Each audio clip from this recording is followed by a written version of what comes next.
3 గంటల క్రితం ప్రారంభమైతే దాని పొడుగుతాం మీ నీరాజు మీ ప్రేమాభిమానాలు సరిగ్గా 9:50కి వచ్చి మీకు స్పీచ్ సమయం తగ్గిపోయింది.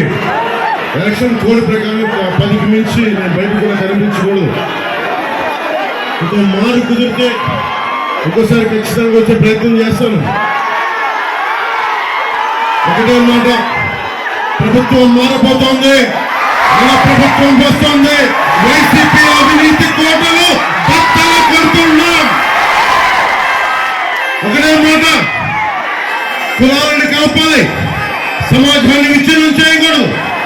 నీకు అవకాశం ఉన్నప్పుడేమో గొడవ పెట్టుకొని ఈ రోజు రాజకీయ అవసరాల కోసం కలుపుకొని మళ్ళీ రాజకీయం చేయడం మంచిది కాదు. ఈ యువతరానికి ఏ సంపద విడిచిపెట్టాం?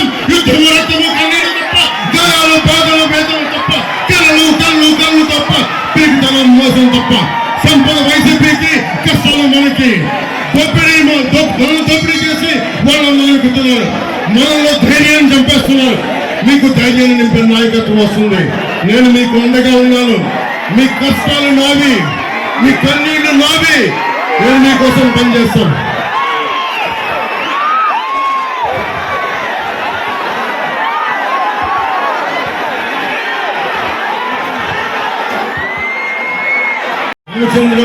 రామచంద్రాపురం నియోజకవర్గం మన జనసేన పోటీ చేయాల్సింది. కానీ కూటమి ధర్మం ప్రకారం నేను మన స్థానాల్ని తెలుగుదేశం పార్టీకి ఇవ్వడం జరిగింది. ఎందుకంటే మనం 175 స్థానాల్లో జనసేన పోటీ చేస్తున్నట్టే, 175 స్థానాల్లో భారతీయ జనతా పార్టీ పోటీ చేస్తున్నట్టే, 175 స్థానాల్లో తెలుగుదేశం పోటీ చేస్తున్నట్టే. ఈసారి స్థిరత్వం కావాలి, సుస్థిరత కావాలి, మీకు ఉపాధి అవకాశాలు కావాలి, వలసలు ఆగాలి, సాగునీరు రావాలి, తాగునీరు కావాలి, కాలుష్యం పోవాలి, రోడ్లు గుంతలు లేని రోడ్లు కావాలి. ప్రతి ఒక్కరికి అండగా ఉండే ప్రభుత్వం రావాలి. ఆ దిశగా నేను ఈ రోజున తెలుగుదేశం సైకిల్ గుర్తు మీద మన రామచంద్రాపురం నుంచి వాసనశెట్టి సుభాష్ గారిని మనస్ఫూర్తిగా గెలిపించాలని కోరుకుంటున్నాను. అలాగే మన అమలాపురం పార్లమెంట్ అభ్యర్థిగా మనకి జిఎం హరీష్ గారిని గెలిపించవలసిందిగా కోరుకుంటున్నాను. మనందరూ చెప్తా ఉన్నారు, పిఠాపురంలో మనం విజయకేతనం ఎగరవేస్తున్నాం. దానికి తెలుగుదేశం పార్టీ సంపూర్ణ సహాయ సహకారాలు అందిస్తూ ఉంది.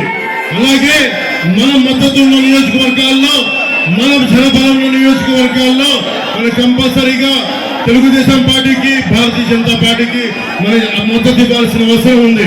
వైసీపీ పాలన చూసాం, మొన్న కొట్టుకున్నారు, ఈ రోజు కలిసిపోయారు. అలా కాకుండా ఎప్పుడు కూడా గొడవలు పెట్టే వ్యక్తిత్వ సమాజం కాదు, కలిపి ఉంచే వాళ్ళు కావాలి. దాంట్లో భాగంగానే నేను మన జనసేన నాయకులందరికీ, సీట్లు త్యాగం చేసిన జనసేన నాయకులందరికీ పేరు పేరున మనస్ఫూర్తిగా నా కృతజ్ఞతలు చెప్పుకుంటా ఉన్నాం. ఇది నా సైన్యం. ఆడపడుచులకు ఒకటే మొక్కుతున్నాం, అమ్మా మీరు కూటమిని గెలిపించండి. మీ కష్టాలతో మేము అండగా ఉంటాం, మీకోసం నిలబడతాం. పవన్ కళ్యాణ్ ది గ్యారంటీ, మీకు అండగా ఉంటామని తెలియజేసుకుంటాం.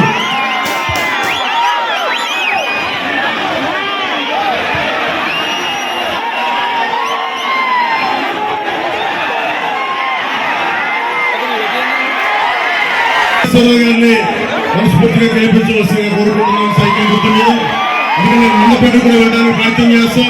నాకు తృప్తి సరిపోలా, రామచంద్రాపురంకి 3 నిమిషాలు సరిపోలా, 45 నిమిషాలు మాట్లాడాలి, గంటన్నర మాట్లాడాలి. ఒక్కొక్కరు మనసిప్పి మాట్లాడుకోవాలి. ఒక్కొక్క ఆడపడుచుతో, ఒక్కొక్క మొప్పుల్లో పరిగెత్తే పిడుగులంటే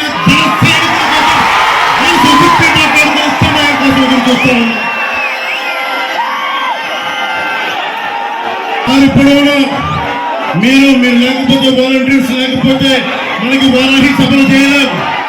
అలాగే భవన నిర్మాణ కార్మికులకి మేము అండగా ఉంటాం, మీకోసం నిలబడతాం.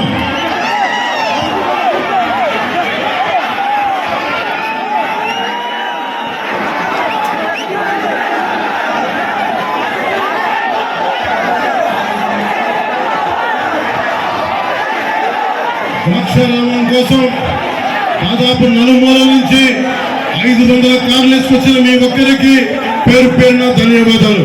బైకులతోటి పిడుగులు పరిగెడుతున్నాయన్న జన సైనికులు మీ అందరికీ కూడా పేరు పేరున ధన్యవాదాలు తెలుపుకుంటూ ఇంకొకసారి మనసెప్పి మాట్లాడుకుంటాం. 18 రోజుల సమయం ఉంది. బద్దలు కొట్టాలి, వైసీపీ అవినీతి బద్దలు కొట్టాలి, మన కూటమి విజయం సాధించాలని మీ ఆశీస్సులు కావాలని మనస్ఫూర్తిగా కోరుకుంటూ ఆడపడుచులకు ఒకటే చెప్తున్నాను, అమ్మ నేను మీకోసం నిలబడేవాడిని, మీకు అండగా ఉండేవాడిని, మీ అన్నని మీ బిడ్డని మీ ఇంట్లో ఒకరిని మీకోసం మనస్ఫూర్తిగా ఒళ్ళు వంచి ఒక సేవకుల్లో పనిచేస్తాను. పిఠాపురం నుంచి మనం విజయకేతను ఎగరవేస్తాం తెలియజేసుకుంటూ కూటమికి మీ సంపూర్ణ మద్దతు పలకాలను తెలియజేసుకుంటూ వాసంశెట్టి సుభాష్ గారిని భారీ మెజారిటీతో గెలిపించండి. హరీష్ గారిని అమలాపురం పార్లమెంట్ అభ్యర్థిగా గెలిపించండి. జోగేశ్వరరావు గారిని మండపేట తెలుగుదేశం పార్టీ అభ్యర్థిగా గెలిపించండి. వాళ్ళ గెలుపు వాళ్ళు చేసే హామీలు గ్యారంటీ నాదని తెలియజేసుకుంటూ సెలవు తీసుకున్నాను. జై టీడీపీ, జై బీజేపీ, జై జై